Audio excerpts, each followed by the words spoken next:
I don't like anybody losing their job. I don't like teachers losing their job. I don't like support people losing their job. We're currently offering now administrative service with our transportation department to Oak Park, which is a way to help keep our employees. As Chuck said, we did privatize cafeteria, and that hurt. And we did work with the charter group coming in, Chartwell's group coming in to save as many jobs as we could. And that's the human impact that Krista's talking about. It will come down to a business decision, but I, for one, don't want to see that be one of our decisions. I think we're working hard to try to avoid those types of things. Our employees are great employees, and we need to support them, and nobody should lose their job in this economic downturn that doesn't have to. Thank you. Next question, we'll start with Mr. Mazur. If elected to the school board, how will you ensure that the arts, specifically band and orchestra, are not compromised? That's kind of a good question. I think the arts have not been compromised very much. We have some excellent band programs. We have a state award-winning band. I think that's going to continue. I myself was one of the volunteers that worked with the band for many, many years to help those programs go. I think the arts need to continue. Part of our concert program does some of the arts there. That's again a way to support the arts, to continue them moving forward.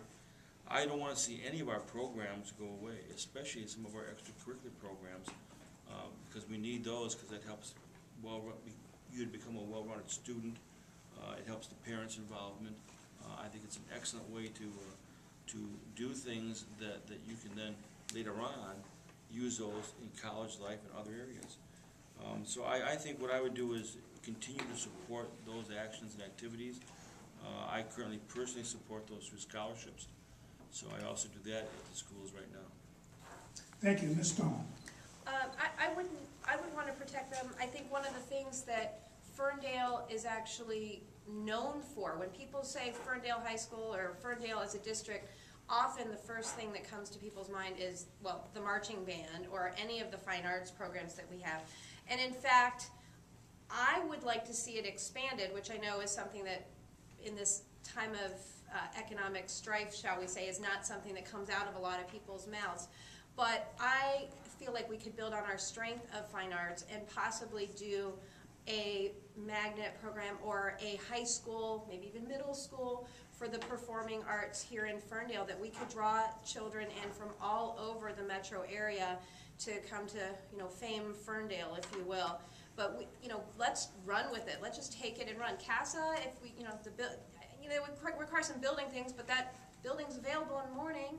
Anyhow, I would love to just see it expanded, not cut at all. Thank you. Ms. Frederick. Well, I know the value of these programs. My kids went through them, and they were a little hesitant to do so, but they really, really are great for the kids. I don't want to see them go away. I think as a district we need to continue to find alternate ways to fund things, other means to raise money, not from the state, but look for other opportunities in an area that may help support those programs. We really need to ensure and maintain and protect those programs. They are what makes this district, along with a lot of other of our programs. Ensure that they're here. We will do everything we can to do that. Ms. Kerr-Miller.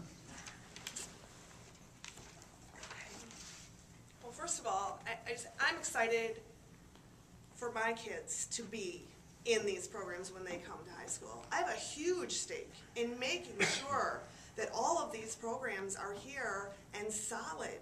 By the time my kids get up here, I want them to be able to do marching band. I want them to be able to do all the other performing things. We go to see the plays. We go to see the football games. My kids are amped. They're excited. I mean, my 9-year-old is already talking about what instrument he's going to start next year at Coolidge. As a grant writer, I think I would love to sit down and try to find some more money that we could even throw at the program, so that way we can make sure that they have everything that they need. I think that we might have to be creative, but I think it should be a priority. Thank you. Next question, we'll start with Ms. Stahl. It has been previously mentioned that families are leaving Ferndale. What is your understanding of how many children come in and how many are leaving, and are there any trends?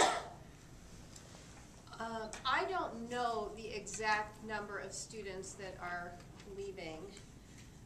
I know that I talked to one parent who goes to, their children go to one of the schools in Berkeley, and they said there were at least 60 families in the PTA directory that were Ferndale or Pleasant Ridge.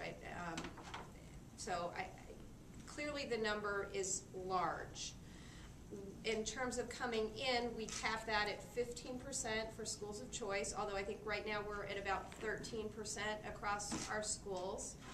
What kind of trends? I mean, I guess that's been kind of flat, but it's continuing, and the fact that there is a trend and there's a constant steady outflow of families from the district, which also means there's a steady outflow of people from the Kulik Center because they're playing hockey or, well, soccer in Royal Oak or t-ball in Berkeley. So it's a trend outward, and it needs to stop. Ms. Frederick. We have about 4,000 students in our district. We use the Schools of Choice program, cap it at about 15% to help offset students that leave. They leave for a number of different reasons. They leave because they move out of the city, they move out of the state. This year, we actually have the lowest in the last 5 years of residents that are going to private schools. Schools of Choice brings in about 600, and about 600 leave us. We don't like to see any family leave. We understand they leave for reasons that they believe are best for their children.